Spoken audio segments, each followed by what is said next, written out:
If the goal for your outreach is to get the meeting and you don't get the meeting, then make sure you change the goal to ensure that you leverage everything you can get out of that initial conversation. Now, most salespeople set their goals for outreach to be focused on generating a meeting. That's a great goal. I'm not suggesting that you change that. But by having a backup goal, you can ensure that you make every phone call count. And so whether the goal number one is to generate the meeting, your goal might not be. It might be just to uncover a piece of information. It might be to clarify that the decision maker you've got on your list is in fact the decision maker.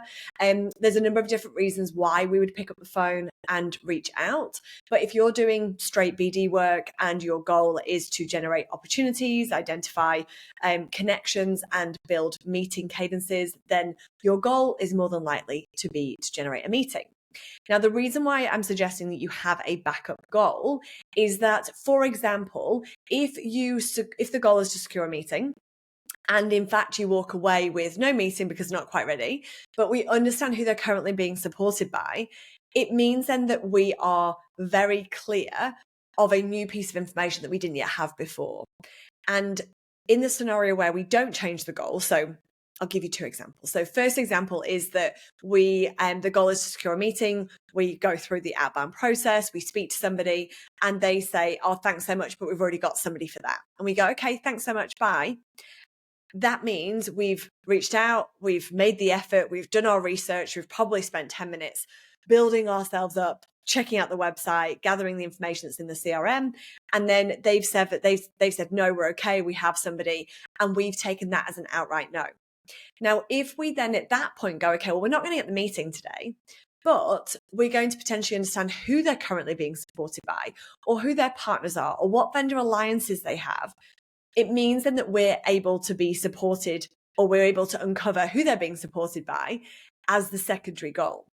Now, another example of this is that if you had it to uncover when they last reviewed their partnership or their distributor agreement, it might be when they last reviewed their data center network connectivities, or if there's changing in their industry, how are they going to adapt to those changes in relation to where they are housing their data, as an example. So if the first goal is to secure the meeting, you can still have number one as secure meeting, but I want you to always have a secondary goal, which is to uncover more information.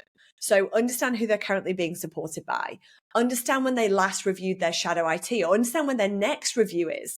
A lot of the brush offs, and I use the word brush off because brush off is not an objection. It's not a no. It's a no for now, or it's a no reflex. And the reflex I liken to if you walk into a shop and someone says, oh, do you need a hand? What are you looking for? You're like, oh, nothing, just looking. And often we're in for something. We walked in for a reason. So are we trying to find that jumper or those pair of trousers or see if those shoes are in the sale? We don't give them that intel. We're like, no, don't sell to us. And so they're doing the same thing on the phone. We might have sent them an email. We're now referring to that email. We pick up the phone. We have that conversation. Oh, no, we're all good. We're all good right now. Thanks so much. We've got somebody that does that for us. Awesome. Who is it that's currently looking after you? It's great to hear. We gather that information. We've now got one extra piece of information. We may even go in for a second. So, no, we're all good. We've got somebody that's after us. Oh, okay, that's great to hear. Who's currently supporting you at company name? Oh, it's ABC Services. Okay, awesome. And so how often do you review your managed service provider? And when we ask that question, they're like, oh, we do it. Oh, I think the contract's 3 years. Okay, awesome. And how long do you think you've got left? We know then they've got 2 years left on their contract or 18 months left on their contract. And so what we then do is say, awesome, that's great to hear. If anything changes, I'll make sure we connect and you've got my details. But if it's okay with you, I'll give you a reach out. I'll pop a reminder in my diary for 18 months and we can reconnect then and see whether there's an opportunity for us to help you with that review. Would you mind? Would that be okay? Are you open to that? And so often what they'll then say is yes, because it feels so far away. And so at that point, we can then connect with them. We can send them an email. We can say, thanks so much for a brief conversation. Appreciate you've got no requirement right now, but thought I'd drop you a note so you've got my details. Should anything change, should you require some additional support, maybe with an ad hoc project, to get a bit of a look in terms of how we help businesses just like yours. We've done this project. We work with these vendors. We did this outcome. And so You can leave that with them, connect with them on LinkedIn, make sure we're posting because, if you're connecting with people, we need to be posting. And then at that point, I would then set your reminder for 18 months. Now, this may feel a really long way away, especially if you've just started. You might be in your first month in this role and you're thinking 18 months? Well, I'm not going to remember to call them in 18 months. Well, you don't have to because the system will do it for you. And this comes back to our conversation pipeline, which I share with you in another video. But essentially, conversation pipeline is always knowing that you've got a touch point scheduled coming up next. Now, what I would suggest in that scenario is that we then secure the meeting for 18 months' time. And it may just be a reminder, or it may be, yeah, happy to, and we send them an invite. If it's beyond 6 months, I probably wouldn't send them an invite. I would just make it so that you have the reminder.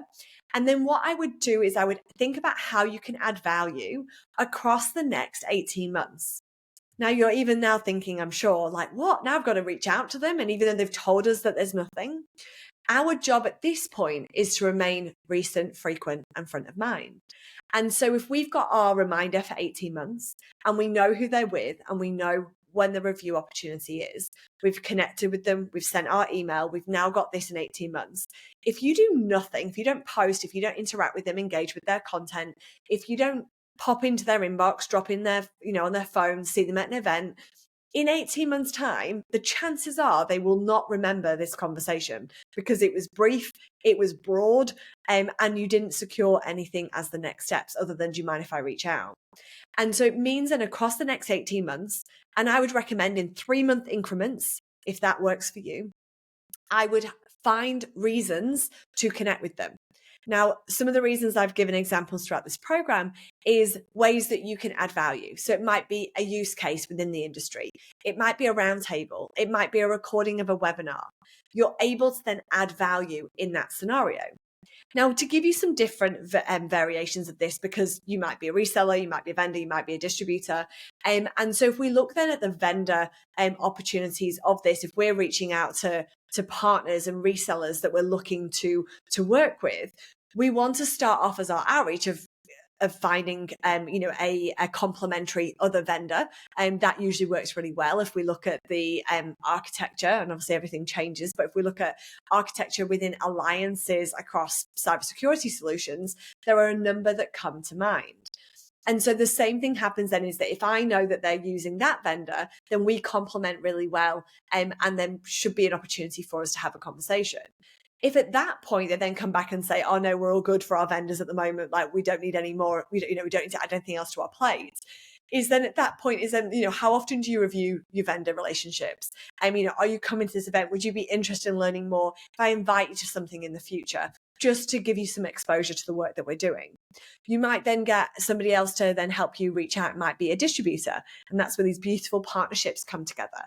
But we always want to be leveraging the information we've got, gathering more information. And if the goal is to generate a meeting, change the goal or have a secondary goal, if that one is either not achievable, not often reciprocated, or if you want to then change that mid conversation of, okay, the goal to get that meeting from an email I've sent is not going to happen, or they've said no to it, we need to understand and clarify something else. Now, this comes back to something that I did day in, day out, and still do today, of lead building and lead opportunities, because within our CRM we have so many leads and prospects and names and numbers and details, and it was drummed into me and probably beaten into me in the very early days that you should always leave a lead better than when you found it. And I love that because it gives us the ability to do something more. And that's always our goal. So as a salesperson, we go into the lead. How can we make it better? Can we add a link to their website? Can we make sure that their surname is spelled correctly? Can we add notes in terms of what we've uncovered? Can we add in a new connection? So all of those things make sure that your lead is stronger every single time you go in. But when you've got intel such as they're reviewing, renewing, they're doing this, it means you can add that in. You build out your conversation pipeline. You build out your opportunity pipeline for when you've got conversations happening. And the more you do this, in 3, 6, 9 months' time, you're going to have a whole roll of activities already dictated for you. So there'll be no longer a question around who it is you should be reaching out to and how. Instead, you'll have a clear list, you can execute on that, but you're going to know more. So when I talk about those 3-month check-ins, we're able to learn more across what we're doing over our weeks and months, but then attribute that to being able to empower our prospect further, share more, add value, and then look at reducing our lead time and having a more robust outcome.